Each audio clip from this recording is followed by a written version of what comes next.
มีการเปลี่ยนแปลงอีกครั้งหนึ่ง คือ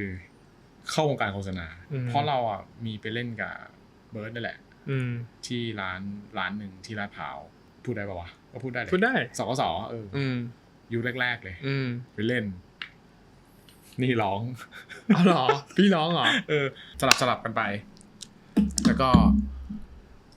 น่าจะไปเข้าตาพี่คนหนึ่งที่เป็น casting director แต่เราไม่รู้เรื่องนะนึกออกปะเราไม่รู้เว้ยว่า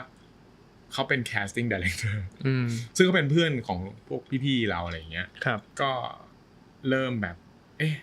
เบอร์โทรศัพท์แปลกๆเข้ามาอะไรอย่างเงี้ยเอาหรอครับพี่ให้ไปแคสใกล้ๆเลยกับที่ออฟฟิศเก่าพักเที่ยงอ่ะจะมาแคสงานที่ฟิโนเข้าไปทาวน์ทาวน์ก็อยู่อย่างเงี้ยเป็นปีเลยอ่ะพักเที่ยงออกเลยพักเที่ยงออก